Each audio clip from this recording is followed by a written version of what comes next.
Selamat berjumpa kembali rekan-rekan guru, dosen muda, mahasiswa kependidikan, dan siapapun yang memiliki minat dalam dunia pendidikan.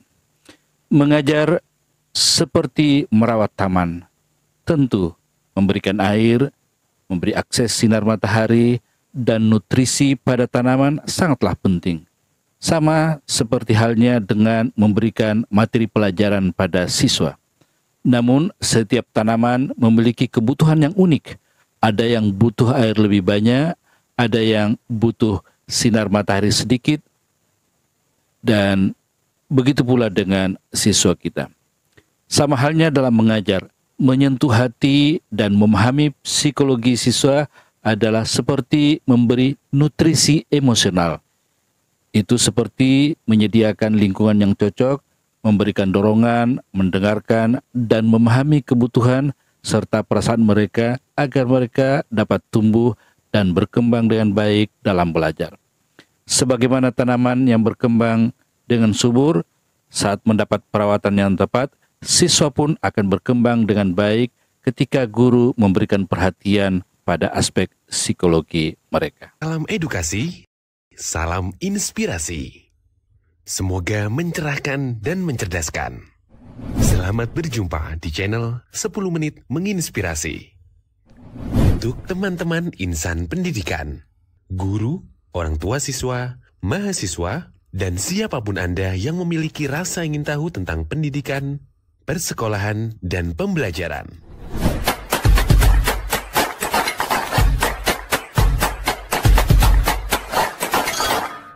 Saya akan memberikan sebuah ilustrasi. Di sebuah kelas ada seorang siswa, Anissa. Dia adalah siswi yang pemalu, yang selalu tenggelam dalam dunianya sendiri. Setiap hari ia merasa takut untuk menyuarakan pendapatnya karena takut diabaikan atau ditertawakan. Guru-gurunya yang mengajar dengan sepenuh hati, tetapi dia merasa masih ada yang kurang. Mereka belum menyentuh ruang emosional Anissa. Kemudian datanglah seorang guru, Ibu Maya. Dia tidak hanya mengajar, tetapi mendengarkan. Ia peka terhadap perasaan Anissa. Mengerti ketika Anissa terlihat cemas atau bersemangat, Ibu Maya menghargai setiap ungkapan Anissa, membuatnya merasa dihargai dan didengar. Suatu hari, topik yang sulit diajarkan. Anissa biasanya akan menyerah di tengah jalan, tapi kali ini berbeda. Ibu Maya menyadari ketegangan di wajah Anissa. Dengan lembut, Ibu Maya mengajukan pertanyaan yang menstimulasi merangsang pemikiran Anissa. Ia memberikan dukungan dan mengubah kesulitan menjadi sebuah peluang belajar. Perlahan Anissa mulai bersinar. Ia mulai membuka diri, lebih percaya diri dalam mengekspresikan pemikirannya sesederhana apapun itu. Belajar bukan lagi soal beban bagi dia, tetapi sebuah petualangan pemikiran, perasaan, dan mengekspresikan dalam bentuk kalimat. Dia mulai menemukan minat dan kecintaannya pada pelajaran. Pada suatu hari istimewa, Anissa memberikan sebuah kartu ucapan terima kasih kepada Ibu Maya. Di dalamnya tertulis, "Terima kasih telah mendengarkan lebih dari sekedar kata-kata Ibu Maya. Ibu mengubah cara saya melihat pembelajaran. Ibu mengerti kami lebih dari sekedar siswa." Akhirnya, di kelas itu hubungan antar guru dan siswa bukan lagi sekedar mengajar, tetapi juga saling pengertian dan penghargaan. Anissa tidak hanya belajar materi pelajaran, tapi juga belajar untuk menghargai proses dan perasaannya sendiri. Rekan-rekan guru yang hebat, guru seharusnya merasakan beban pembelajaran dari sisi siswa. Itu salah satu pertimbangan ketika membelajarkan siswa, ketika memilih metode, memilih pendekatan, memilih model pembelajaran. Pertimbangan bahwa guru seharusnya merasakan beban pembelajaran dari sisi siswa. Beban dimaksud diantaranya beban tugas-tugas yang padat, yang tidak dimanage, tidak diatur dengan baik. Beban mata pelajaran yang gurunya kurang ramah secara metode. Beban kecemasan dan beban hidup siswa sehari-hari sesuai dengan latar belakang kehidupannya yang seharusnya telah direkam oleh guru dari setiap siswa di awal tahun pembelajaran.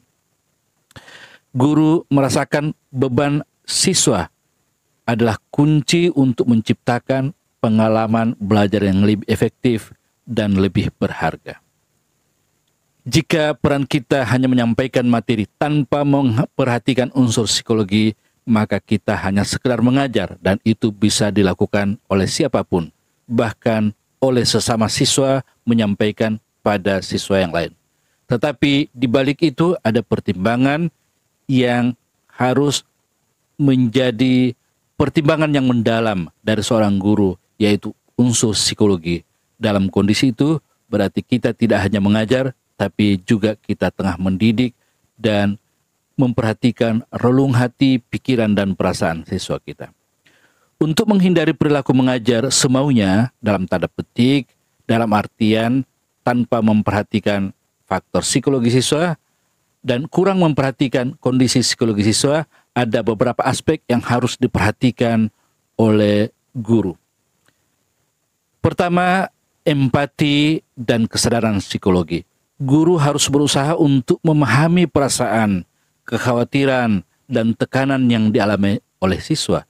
Ini memungkinkan guru akan merespon dengan bijaksana ketika siswa berekspresi, termasuk mengekspresikan emosional siswa dan perilaku siswa lainnya yang timbul dari interaksi antara guru dan siswa.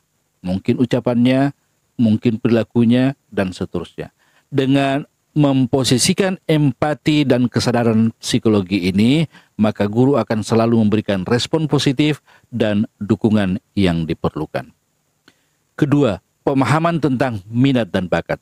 Sebagaimana guru sebagai pribadi yang unik, tiap siswa memiliki minat dan bakat yang berbeda-beda. Sesuai karakteristik kurikulum Merdeka, maka guru sangat direkomendasikan untuk melakukan asesmen diagnostik non-kognitif untuk menggali informasi tentang minat, sikap, dan kepribadian siswa. Guru harus bersedia mengeksplorasi dan mengidentifikasi minat khusus dan bakat siswa. Kemudian terus belajar mencoba mengintegrasikannya ke dalam mata pelajaran.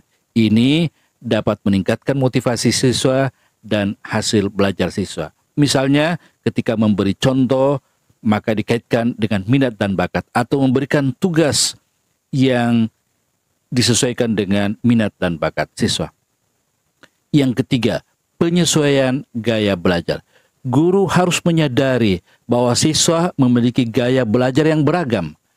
Beberapa siswa belajar lebih baik melalui visual, sementara yang lain lebih suka pendekatan auditif atau auditory atau kinestetik.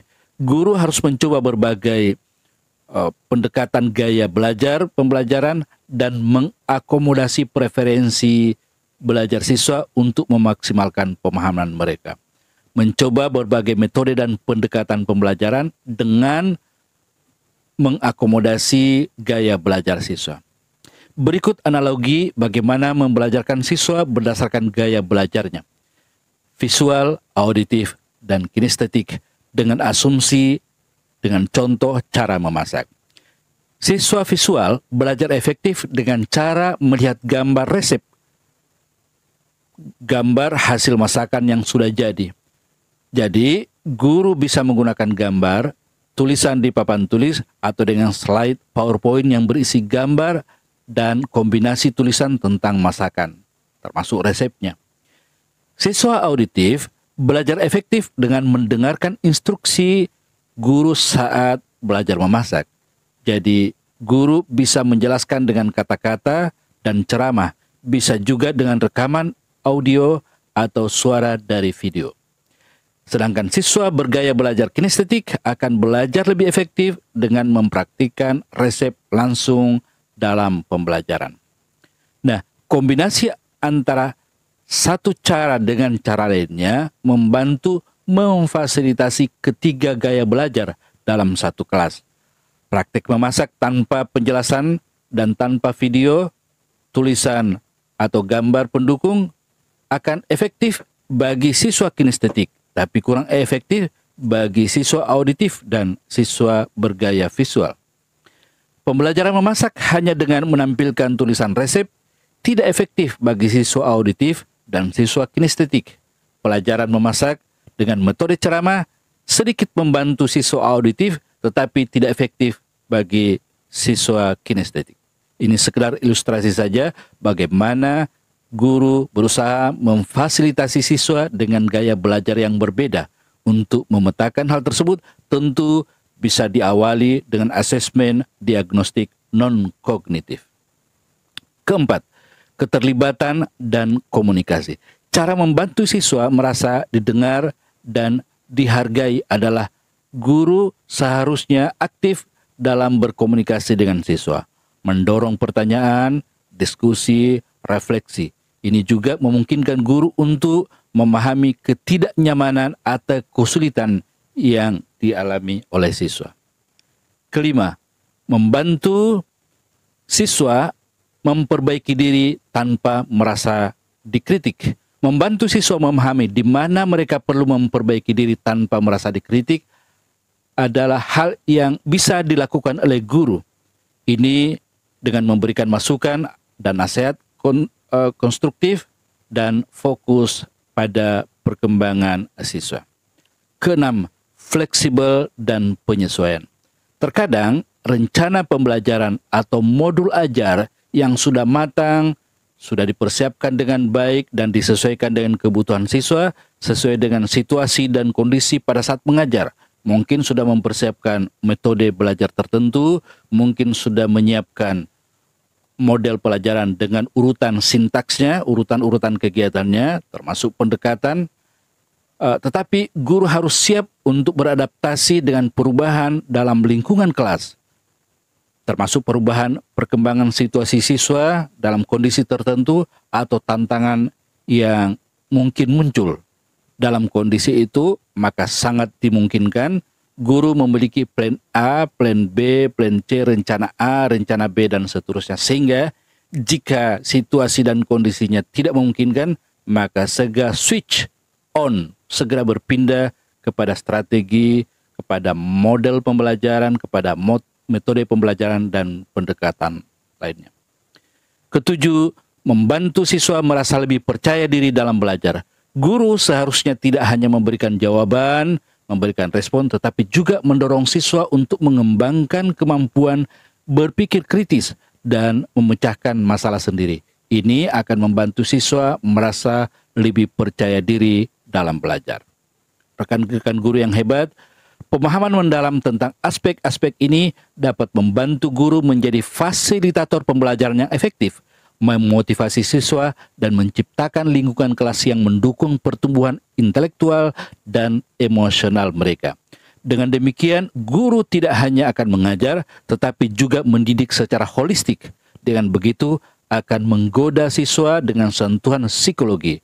Cara ini akan mengantarkan guru sukses mengajar dengan 7 trik psikologi yang membuat guru menjadi sosok yang diidolakan. Dalam setiap kata yang kita ucapkan ada kekuatan untuk menyentuh hati dan mengubah dunia siswa. Mendengar bukan hanya dengan telinga, tetapi juga dengan hati adalah kunci bagi seorang guru untuk menciptakan ruang belajar yang membangun, dan itu yang membuat siswa mengidolakan kita. Terima kasih sudah menyimak.